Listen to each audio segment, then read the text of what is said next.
السلام علیکم ورحمۃ اللہ وبرکاتہ۔ جی محترم، آپ کا اسم گرامی حضرت بہت دنوں سے طاق میں تھے کہ کس طرح کود پڑیں اور اعتراض کریں، اللہ آپ کو جزائے خیر دے۔ دیکھیں، وضو کے اندر ارکان ہیں اور وہی اس کے فرائض ہیں، اور وضو اقوال افعال کا اس کے اندر یعنی سب حساب ہے۔ وضو کے فرائض جیسا کہ آپ کو بتایا گیا کہ وضو کے فرائض 6 ہیں۔ پہلا چہرہ دھونا، اور چہرہ دھونے میں کلی کرنا، ناک جھاڑنا اور ناک میں پانی ڈالنا، تینوں چیزیں اس کے اندر داخل ہیں۔ جیسا کہ نبی علیہ الصلوۃ والسلام کی حدیث ہے، وبالغ فی الاستنشاق الا ان تکون صائما، ناک میں پانی چڑھانے میں مبالغہ کرنا الا ہے کہ آدمی روزے سے ہو۔ اذا توضأت فمضمض، جب آپ وضو کریں تو آپ کلی کریں۔ اور ایک اور حدیث ہے حضرت ابو ہریرہ کی، من توضأ فلیستنثر، جو آدمی وضو کرے تو ناک جھاڑے۔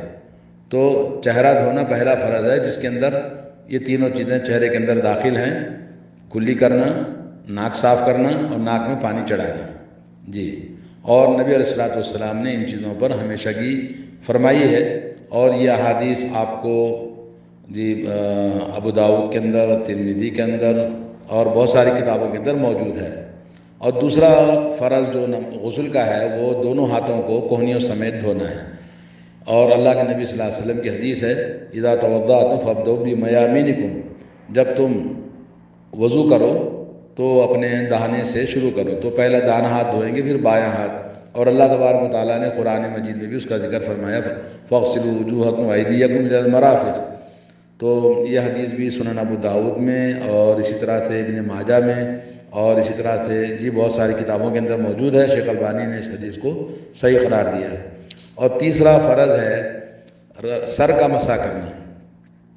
سر کے اندر دونوں کانوں کا مسح بھی داخل ہے، جیسا کہ حضرت عبداللہ بن زید رضی اللہ تعالیٰ عنہ کی حدیث ہے، الاذنان من الراس، کان کے اندر دونوں کان کا سر کے مسح کے اندر داخل ہیں، جیسا کہ ابن ماجہ کی حدیث ہے، اور شیخ البانی نے اس حدیث کو صحیح قرار دیا ہے۔ اور اسی طرح سے نبی علیہ الصلوۃ والسلام نے سر کے مسح کے ساتھ میں کانوں کا مسح ہمیشہ آپ نے فرمایا ہے۔ وللمسح علی الراس ثلاث صفات، سر کے مسح کرنے کے سلسلے میں 3 باتیں ہیں۔ پہلی بات یہ ہے کہ سر کا مسح جیسا کہ حضرت عبداللہ بن زید رضی اللہ تعالیٰ عنہ کی حدیث ہے، ان النبی صلی اللہ علیہ وسلم مسح رأسہ بیدیہ فاقبل بہما وادبر، بدأ بمقدم رأسه ثم ذهب بهما الى قفاه ثم ردهما الى المكان الذي بدأ منه۔ یہ حدیث صحیح بخاری صحیح مسلم کی حدیث ہے کہ جس میں نبی علیہ الصلوۃ والسلام نے اپنے دونوں ہاتھوں سے سر کا مسح فرمایا، اور دونوں ہاتھوں کو سر کی ابتدائی حصے سے لے کر شروع کیا اور پیچھے گدی تک لے گئے، پھر اس کے بعد پھر پیچھے سے سر کے ابتدائی حصے میں جہاں سے شروع کیا تو وہاں واپس لوٹایا۔ تو پورے سر کو آپ نے ڈھانپ کر دونوں ہاتھوں کو لے کر گئے اور پھر واپس لے کر آئے۔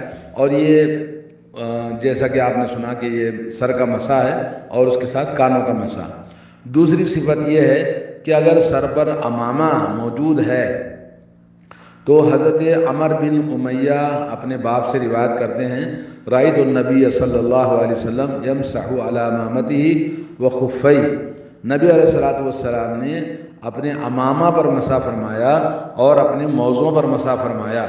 یہ حدیث بھی صحیح بخاری کے اندر موجود ہے، اور اسی طرح سے اس کے اندر یہ پتہ چلا کہ اگر عمامہ پہنے ہوئے ہیں حالت وضو میں تو اس پر مسح کیا جا سکتا ہے، جیسا کہ آپ نے دیکھا کہ اس کے اندر شرط یہ کہ عمامہ پہنا ہوا ہو حالت وضو میں، اور موزے بھی حالت وضو میں پہنے ہوں اور پھر بیچ میں نہ نکالے ہوں۔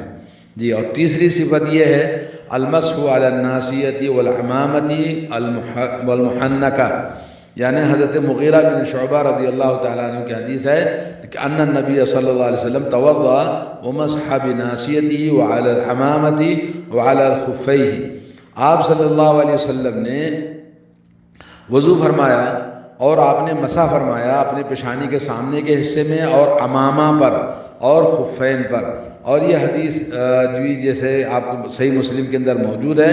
اور ایک حدیث حضرت بلال کی ان نبی صلی اللہ علیہ وسلم مسح علی الخفین والخمار، اللہ کے نبی صلی اللہ علیہ وسلم نے سر کا امامہ پر مسح فرمایا اور خفین پر مسح فرمایا. یہ بھی صحیح مسلم کی حدیث ہے.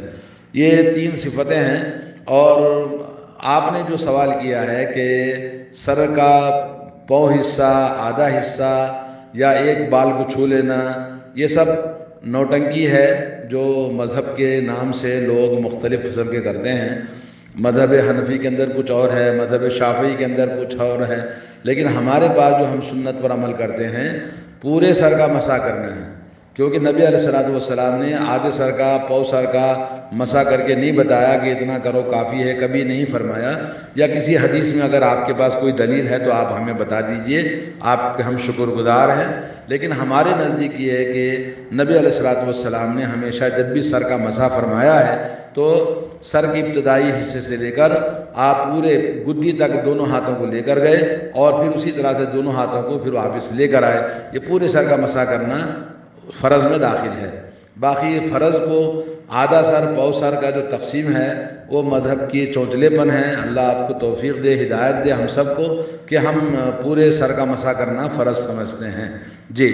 اور چوتھا فرض غسل کے اندر یہ ہے کہ دونوں پیروں کو گھٹنوں سمیت دھونا، ٹخنوں سمیت دھونا، یعنی دونوں ٹخنے کی ہڈیوں کے اوپر سے غسل کر دھونا ضروری ہے پیروں کے اندر. حضرت ابو ہریرہ رضی اللہ تعالیٰ عنہ، حضرت عبداللہ بن عمر، حضرت عائشہ رضی اللہ تعالیٰ عنہم کی حدیث ہے وَيْلٌ لِلْأَعْقَابِ مِنَ النَّارِ. آپ نے فرمایا ان پنڈلیوں کو جہنم ہے جو خشک رہ گئے تھی وضو کے اندر. اور یہ حدیث صحیح بخاری کے اندر موجود ہے. اور اسی طرح سے نبی علیہ السلام نے جب بھی پیر دھویا تو آپ نے پورے پیر کو یعنی ٹخنوں سمیت آپ نے دھویا ہے. اور یہ تمام فرائض کا ذکر جو ابھی 4 آپ نے سنے، اللہ تعالیٰ نے فرمایا سورہ مائدہ کی آیت نمبر 6 میں یا ایھا الذین آمنوا اذا قمتم الی الصلاۃ فاغسلوا وجوہکم وایدیکم الی المرافق وامسحوا برؤوسکم وارجلکم الی الکعبین. ایمان والو، جب تم نماز کے لیے کھڑے ہو تو پہلے اپنے چہروں کو دھو لو، پھر اپنے ہاتھوں کو کونیوں سمیت دھو لینا، پھر اپنے سروں کا مسح کرو. اللہ تبارک و تعالیٰ نے سر کا مسح کا حکم دیا ہے اور اس میں بے کو تبعیض ماننا اور اس کے لیے یہ کہنا کہ تھوڑا بھی کر لے تو صحیح ہو جائے گا، یہ سنت کے خلاف ہے. اور ارجلکم الی الکعبین اور ٹخنوں سمیت اپنے پیروں کو دھونا. جی.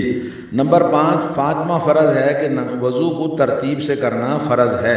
وضو کے اندر جیسے ترتیب اللہ نے بتائی اسی ترتیب کے ساتھ میں کرنا چاہیے، جیسا کہ نبی علیہ السلام نے فرمایا ابدأ بما بدأ اللہ بہ، میں وہیں سے شروع کرتا ہوں جیسے اللہ نے شروع کیا ہے، یعنی جیسے اللہ نے ترتیب بتائی ویسے ہی ترتیب. یہ 5واں فرض ہے. اور 6واں فرض یہ ہے کہ ان کے اندر موالات ہونا چاہیے، یعنی تسلسل ہونا چاہیے.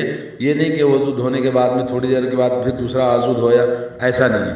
تو کوئی بھی عضو جسم یعنی ایک بار دھونے کے بعد وقفہ نہیں ہونا چاہیے، تسلسل کے ساتھ میں اس کو دھویا جائے. اور حضرت عمر بن خطاب رضی اللہ تعالیٰ عنہ کی حدیث ہے ان رجلا توضأ فترك موضع الظفر على قدمه فابصره النبي صلی اللہ علیہ وسلم. حضرت عمر بن خطاب فرماتے ہیں کہ ایک آدمی نے وضو بنایا اور اس کے پیر میں ایک ناخن برابر پانی نہیں پہنچا تھا. نبی علیہ السلام نے جب دیکھا تو آپ نے اس کو فرمایا ارجع فاحسن وضوءک، لوٹو جاؤ اور دوبارہ وضو اچھی طرح سے بناؤ. فرجع ثم صلی، پھر وہ گیا اور پھر اس کے بعد اس نے وضو اچھی طرح سے بنایا اور اس کے بعد پھر اس نے نماز پڑھی. یہ حدیث صحیح مسلم کے اندر موجود ہے. اور سنن ابو داؤد کے اندر یہ ہے کہ نبی علیہ السلام نے ایک آدمی کو دیکھا یصلی وفی ظہر قدمہ لمعۃ قدر درہم لم یصبہ الماء. نبی علیہ السلام نے ایک آدمی کو دیکھا کہ وہ نماز پڑھ رہا تھا اور اس کے پیر میں وہ ایک قدر درہم یعنی ایک سکے کے برابر خشکی رہ گئی تھی، پانی وہاں نہیں پہنچا تھا. تو نبی علیہ السلام نے فَأَمَرَهُ أَن يُعِيدَ الْوَضُوءَ وَالصَّلَاةَ، تو آپ صلی اللہ علیہ وسلم نے اس کو وضو اور نماز لوٹانے کا حکم دیا، اور یہ حدیث سنن ابو داؤد کے اندر موجود ہے۔ اور اسی طرح سے فَلَوْ لَمْ تَجِبُ الْمَوَالَاتُ لَأَمَرَهُ بِغُسْلِ اللُّمْعَةِ فَقَط، اگر موالات یعنی مسلسل دھونے میں فرض نہ ہوتا تو نبی علیہ السلام اس کو وضو اور نماز لوٹانے کا حکم نہیں دیتے، صرف اتنی جگہ پہ دھو لینا اس کے لیے کافی ہوتا۔ لیکن یہ کہ یہ آپ نے اس کے وضو اور نماز کو لوٹانے کا حکم دیا، کیونکہ وضو ہی نہیں ہوگا اگر اس کے اندر بیچ میں وقفہ ہو جائے اور تسلسل باقی نہ رہے اور خشکی رہ جائے تو پھر اس کا وضو نہیں ہوگا۔ تو یہ 6 وضو کے فرائض ہیں، اور اس طرح سے آپ نے جو پوچھا ہے، اور آپ پہلے سے ایک مخالفت ذہن رکھ کے بات نہ کریں، بلکہ پیار سے، محبت سے اور دین کو سمجھنے کی ہم اور آپ دونوں کوشش کریں، تاکہ دین ہماری سب کی سمجھ میں آ جائے۔ جزاک اللہ خیر۔ السلام علیکم ورحمۃ اللہ۔